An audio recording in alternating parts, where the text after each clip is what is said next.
Hopefully, you've all researched examples of failing upwards for today. As we've learned, failing upwards is a popular idea in business studies. It refers to successful risk-takers, the kind of people who regularly fail but are promoted for their behavior. People who fail upwards are very happy to talk about their past failures. For some, failing upwards is something to be admired. They see it as a sign that innovation will succeed in the end. For others, however, failing upwards means that people who are unsuitable are repeatedly rehired and promoted until they become the boss.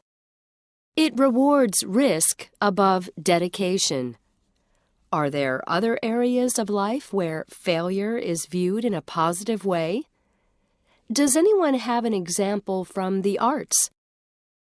Yes, Thibaut. I found a book called Failed It by the photographer Eric Kessels. It contains some of Kessels' own photos and also examples from other photographers and photos he's found online. All the pictures are accidents or mistakes. For example, there's a beautiful picture of the Egyptian pyramids at night. But, unexpectedly, an insect has landed on the camera lens. It fills the sky above the pyramids like a huge monster. You can see its legs and wings really clearly. Kessels says that such failures create a new and unusual beauty. They are important to creative people because they can make you think in a different way. He argues that in today's world, it is too easy to delete our mistakes or enhance reality to make it more perfect. Kessels believes that we should go looking for failure. He thinks we should train ourselves to recognize it all around us in the world. And do you agree with Kessels' attitude? I think it makes sense for artists and writers. There is never a correct photograph, is there?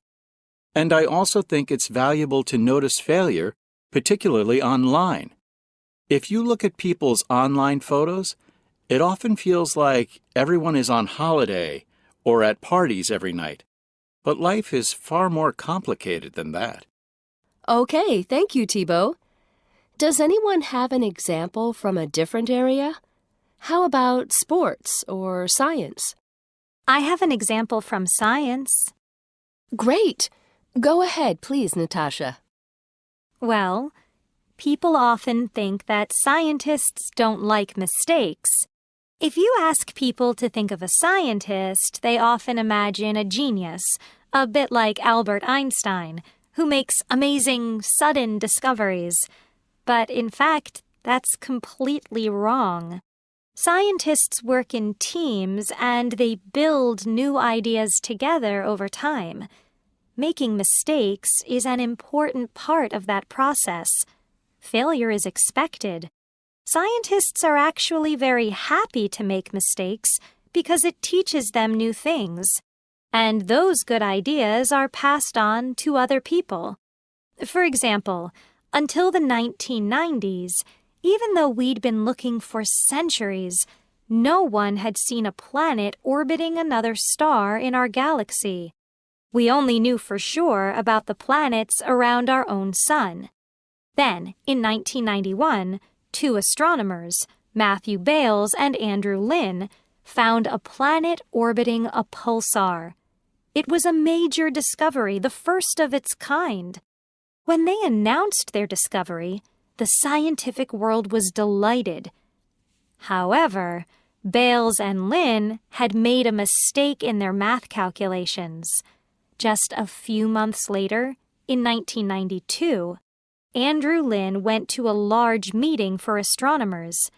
In front of the most important people in his area of study, Lynn stood up and admitted his mistake.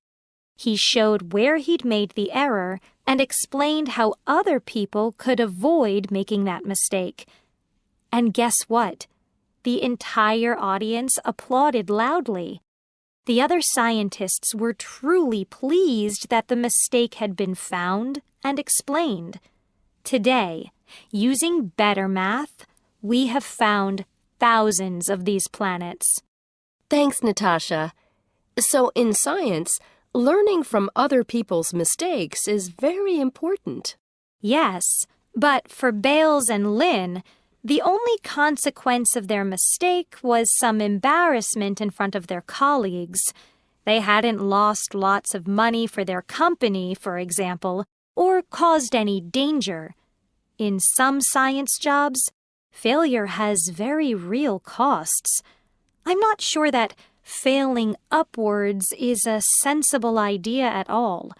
It might describe some unusual cases in some industries, but that's all.